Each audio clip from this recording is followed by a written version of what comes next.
In this video, we turn to one of Plato's earliest and most interesting dialogues, the Laches. The Laches is about bravery, or as the Greeks called it, andreia, a word that also means manliness.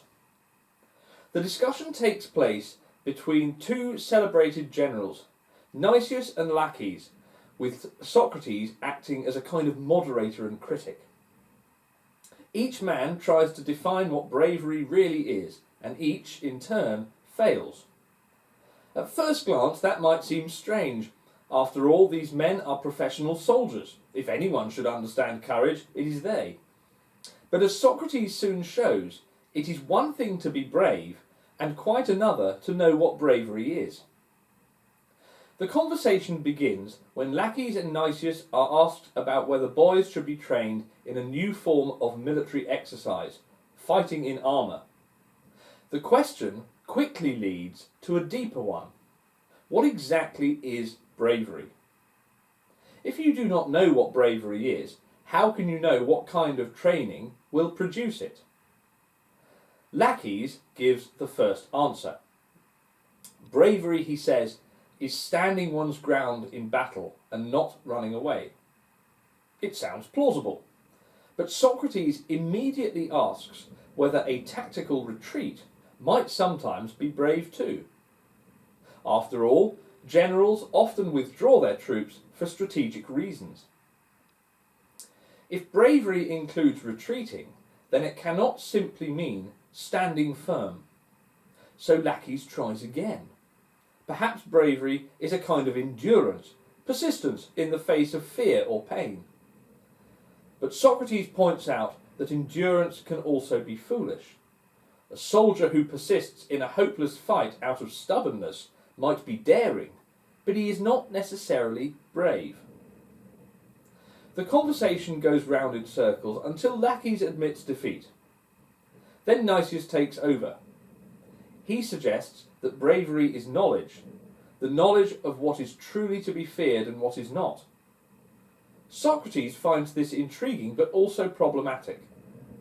If bravery is a kind of knowledge, he asks, then does that not make it indistinguishable from wisdom itself? And if the brave man knows what is truly good, how could he lack justice or temperance or piety? By the end of the dialogue, no one, not even Socrates, can give a final answer. Socrates ends with his usual modesty, saying that they must all go back to school and learn together. What matters, it seems, is not that they failed to define bravery, but that they began to examine it honestly. The Laches is a perfect example of the Socratic method, the elenchus. Socrates asks for a definition, tests it with examples, reveals contradictions, and forces his interlocutors to think more deeply. In doing so, he shows that philosophy is not about winning arguments, but about understanding ourselves. Several themes run through the dialogue. One is the notion of expertise. Socrates asks, if someone claims to know what bravery is, how did he learn it? From whom? What evidence can he show that his knowledge makes others better? It is a challenge that cuts to the heart of all expertise, not only in war, but in any field of human life. Another theme is moral benefit. At one point, Socrates gets Laches to agree that true bravery must always produce good results. A Nazi soldier might be daring perhaps, but not brave in the moral sense, because his cause is unjust. Bravery without goodness is not courage at all, it is recklessness. A third theme links bravery to self-control. Socrates suggests that the brave person must also be able to withstand both pleasure and pain, a hint that courage involves temperance as well as strength.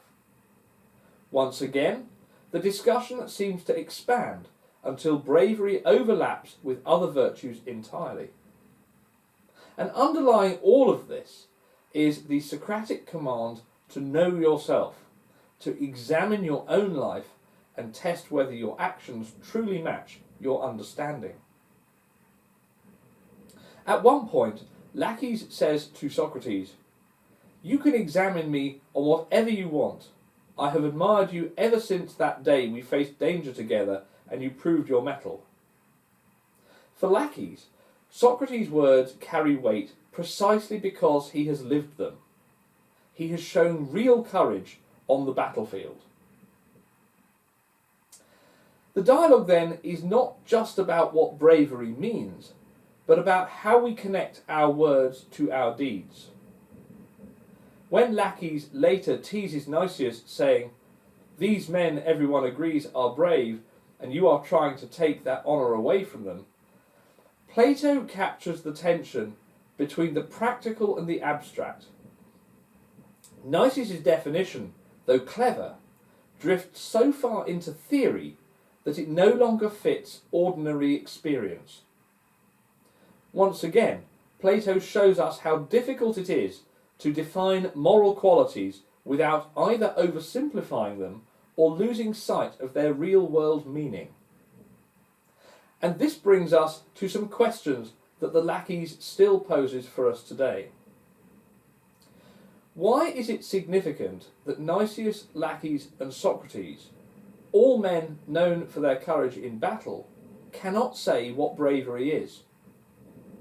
Does their failure suggest that bravery cannot be captured in words at all? When Plato has Socrates question these generals, is he also inviting us to think of Socrates' own death, the calm acceptance of his sentence in the Apology? Is Plato hinting that true bravery may lie not on the battlefield, but in the moral courage to live and die according to one's convictions? Then there is the question of definition itself. What is the difference between giving an example and giving a definition? Laches can describe brave actions, but he cannot say what makes them brave. Yet for some concepts, colours for example, perhaps examples are all we have. Does that mean courage is like a colour, something we can recognise but never define?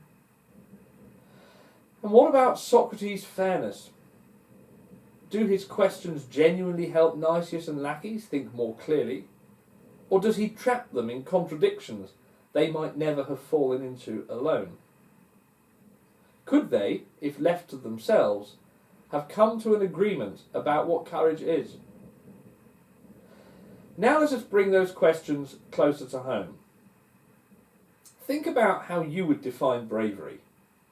The dictionary says it means being ready to face danger or pain without fear, being courageous, valiant or unafraid. But even those words depend on other concepts. What exactly does it mean to be undaunted or intrepid? Imagine that a young child asks you what bravery means. How would you explain it?